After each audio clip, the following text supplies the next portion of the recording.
নমস্কার বন্ধুরা, updates and breaking news চ্যানেলে আপনাদের প্রত্যেককে স্বাগত জানাই। ২০২৪-এর লোকসভা, আর এই ২০২৪-এর লোকসভাতেই প্রশান্ত কিশোরের ভবিষ্যৎবাণী মমতা বন্দ্যোপাধ্যায়কে টেনশনে ফেলে দিল।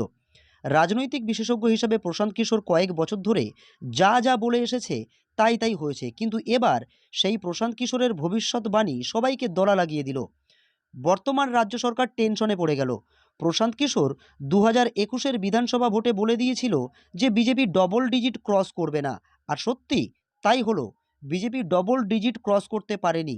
এখানে ডবল ডিজিট মানে ১০০ সিটের কথা বলা হচ্ছে। বিধানসভা নির্বাচনের রেজাল্ট বেরোনোর পর বিজেপি ১০০ সিট পায়নি, ৭০-এই থেমে থাকতে হয়েছিল। এটা একেবারেই মিলে গেল। প্রশান্ত কিশোর রাজনীতিতে খুব বড় একটা নাম। বেশ কয়েক বছর ধরে সমস্ত কথা মিলে যাচ্ছে প্রশান্ত কিশোরের। কিন্তু এবার ২০২৪-এর লোকসভাকে সামনে রেখে প্রশান্ত কিশোর একটা বড় কথা বলে দিয়েছেন।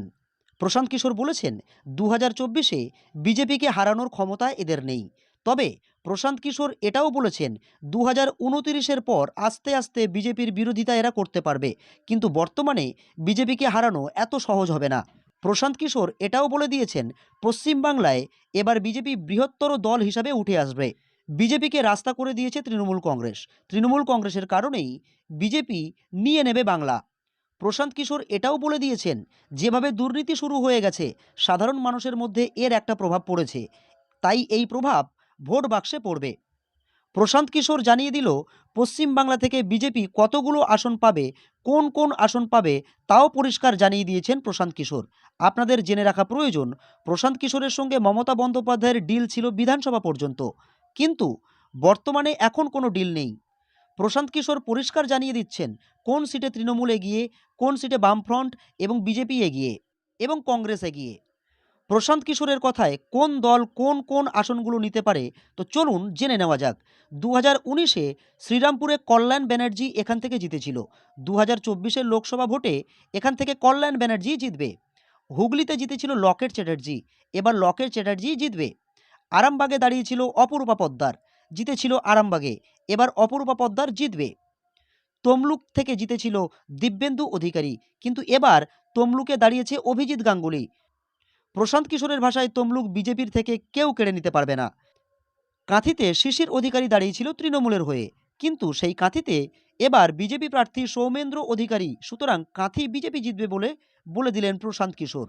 ঘাটালে তৃণমূলের প্রার্থী দেব দাঁড়িয়েছিল, সুতরাং ঘাটালে ২০১৯-এ জিতেও ছিল তৃণমূল, কিন্তু বর্তমানে ঘাটালে দেবের প্রতিদ্বন্দ্বী হয়েছেন হিরণ।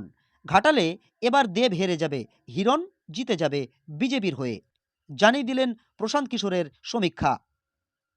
ঝাড়গ্রাম, ঝাড়গ্রাম বিজেপির দখলে ছিল। ২০২৪-এ ব্যতিক্রম হবে না। ২০২৪-এ ঝাড়গ্রামে বিজেপি জিতবে। মেদিনীপুরে দিলীপ ঘোষ জিতেছিল। মেদিনীপুরে দিলীপ ঘোষ মেদিনীপুরে দিলীপ ঘোষ জিতেছিল। মেদিনীপুর দিলীপ ঘোষের হাতেই থাকবে, সুতরাং বিজেপি জিতবে। পুরুলিয়া বরাবর বিজেপি ছিল, এবারেও পুরুলিয়া বিজেপির কাছেই থাকবে। প্রশান্ত কিশোরের আগাম সমীক্ষাতে তাই বলছে। বাঁকুড়াতে জিতেছিল বিজেপি, ২০২৪-এ বিজেপি জিতবে বাঁকুড়াতে। বিষ্ণুপুরে জিতেছিল সৌমিত্র খাঁ বিজেপির হয়ে, এবারে বিজেপি জিতবে। বর্ধমান পূর্ব তৃণমূল কংগ্রেস জিতেছিল এখান থেকে, এবারে বর্ধমান পূর্বে তৃণমূল কংগ্রেস জিতবে বলে মনে করছে প্রশান্ত কিশোর। বর্ধমান দুর্গাপুর বিজেপি জিতেছিল, এবারে বিজেপি জিতবে। এবারে আসি আসানসোল।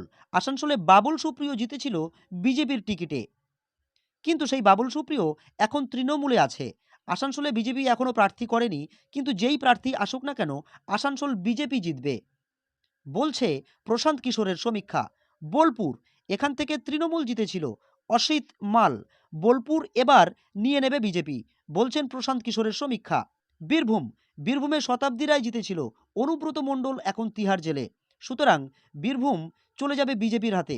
কোচবিহার, নিশীথ প্রামাণিক জিতেছিল বিজেপির প্রার্থী হয়ে, ২০২৪-এ কোচবিহার নিশীথ প্রামাণিকের কাছেই থাকবে, অতএব বিজেপি জিতবে বলছে প্রশান্ত কিশোরের সমীক্ষা।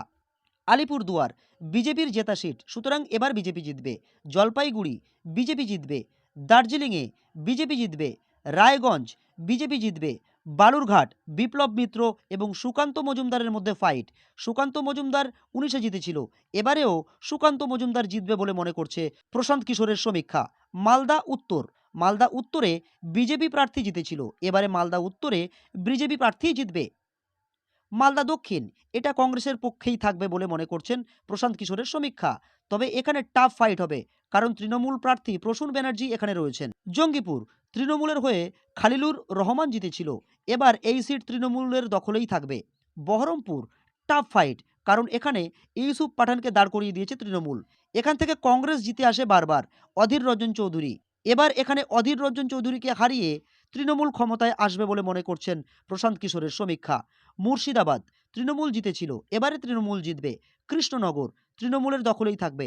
রানাঘাটে বিজেপি প্রার্থী জিতবে। বনগাঁতে জিতেছিল শান্তনু ঠাকুর, এবারেও বনগাঁ শান্তনু ঠাকুর জিতবে বিজেপির হয়ে। ব্যারাকপুরে জিতেছিল অর্জুন সিং বিজেপির হয়ে, ব্যারাকপুরে জিতবে বিজেপি। দমদমে তৃণমূল জিতবে। বারাসাতে তৃণমূল এবারে হারছে, বিজেপি জিতছে বলছে প্রশান্ত কিশোরের সমীক্ষা। বসিরহাট, বসিরহাটে থাকছে বিজেপির হেভিওয়েট প্রার্থী মোহাম্মদ সামি। বসিরহাটে বিজেপি জিতবে বলে মনে করছে প্রশান্ত কিশোরের সমীক্ষা। জয়নগর, তৃণমূল কংগ্রেসের প্রার্থী প্রতিমা মণ্ডল জিতেছিল, এবারেও প্রতিমা মণ্ডল জিতবে। মথুরাপুর, এখানে তৃণমূল কংগ্রেস জিতবে। ডায়মন্ড হারবার, অভিষেক বন্দ্যোপাধ্যায় জিতেছিল, এবারেও জিতবে। যাদবপুর, এখান থেকে তৃণমূল কংগ্রেস জিতেছিল, কিন্তু এবারে একটু টাফ ফাইট রয়েছে, যাদবপুরে সিপিএম নিয়ে নিতে পারে বলছেন প্রশান্ত কিশোর। কলকাতা দক্ষিণ, তৃণমূল জিতবে। কলকাতা উত্তর তৃণমূলের দখলেই থাকবে বলছেন প্রশান্ত কিশোরের সমীক্ষা। উলুবেড়িয়া, তৃণমূল কংগ্রেস জিতবে। সুতরাং প্রশান্ত কিশোরের ভাষায় বিজেপি ভালো ফল করবে পশ্চিমবাংলায়। 42টার মধ্যে 16টা জিতবে বিরোধীরা। বিরোধীরা মানে সিপিএম, কংগ্রেস, এসইউসিআই, বাকি আনুষঙ্গিক যারা দলগুলো রয়েছে 42টার মধ্যে তারা নেবে মোট 16টা। বিজেপির পক্ষে আসতে পারে 26 থেকে 27টি আসন বলছে প্রশান্ত কিশোরের সমীক্ষা। প্রশান্ত কিশোরের সাথে যদি আপনার মতামত এক হয়ে থাকে, তাহলে আপনাদের মূল্যবান মতামত কমেন্ট বক্সে জানাতে ভুলবেন না। আর এমনই গুরুত্বপূর্ণ খবর দেখার জন্য আপনারা আপডেটস অ্যান্ড ব্রেকিং নিউজ চ্যানেলকে সাবস্ক্রাইব করে সাথে থাকুন। ধন্যবাদ।